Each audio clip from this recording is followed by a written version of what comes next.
Hey, Coach Holloway here. Wrestling season is over, and I just want to say thanks for your part in praying and giving to support FCA Wrestling and me in the work that I'm doing. and So I just want to say thank you for that and tell you, give you a summary of a little short summary of what God did during the year. So we took some guys to state. One of them won state. Several guys qualified, and so we had that great experience. But there was the experience every day on the mat of finding out just how tough wrestling is, and then being able to talk about that. We've had disappointments with physical hurt, where I had one guy broke his wrist, and other ailments, other physical injuries, and being able to talk through that, and ask him how God sees that and what do you think God thinks about that, and so rather than just being a one-dimensional coach, where it's just pure physical and wins and losses at the end of the season. There's so much more. We want to be a three-dimensional coach and realize there's a student behind the jersey, right? There's a student. There's a human, right? A person wearing that wrestling singlet, right? As a person for whom Christ died, and so keeping that in mind and looking for spiritual conversations. My wife and I pray every morning before she leaves. She usually leaves a little bit before me. God, give us eyes to see and ears to hear, what you're doing around us, and then the boldness to step into that. And so that's what this year has been. And so one of the cool things that we've done is that students have been leading our team devotions. 5 of them stepped up and wanted to do that, and so they did. And so I gave them a devotion, a bullet points to talk through, that one that I wrote, and then and an object lesson to go with that talk, and then so they could watch the me teaching that devotion while they have it in front of them. So I would make the video and then send them the link, and they would prepare. In preparation, they would watch me teaching the same lesson that they're about to teach. And so they're hearing it, and they're seeing it, and they're reading it, and then they do it. And it was really cool to watch that, because each one of them was just a little bit different. It's interesting to just their personality, to see their personality come through as so they were all nervous, right? And that's fine. But one guy was just ad-libbed, the others just read it verbatim.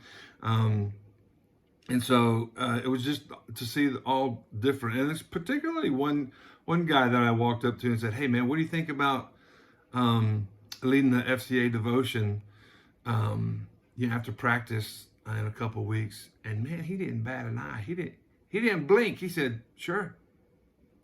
I feel like saying, No. I asked you if you wanted to lead a devotion after.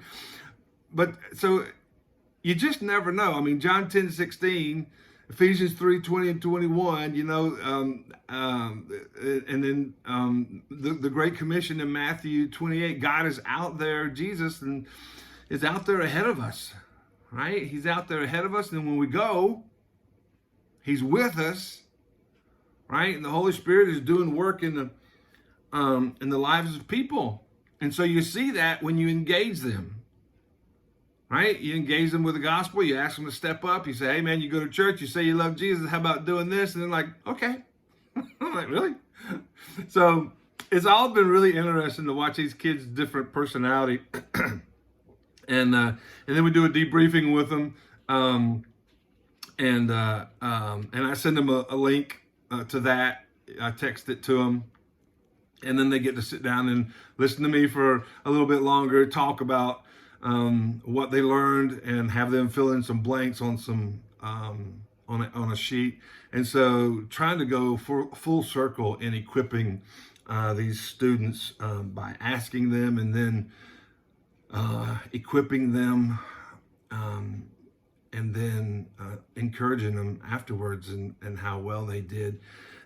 So now that we don't have to worry about our weight anymore, they're going to be coming over to my house for pancakes on Saturday morning. We're gonna try to get 5 or 6 of those in before the school year is out.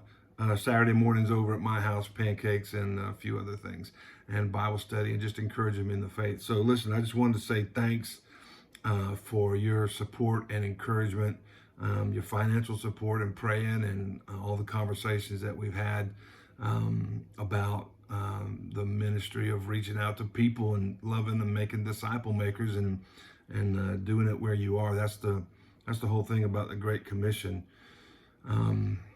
It's a curious thing that so many people don't know that they ought to be doing it or how to. I mean, I can understand how a little more than I can understand the that they don't know.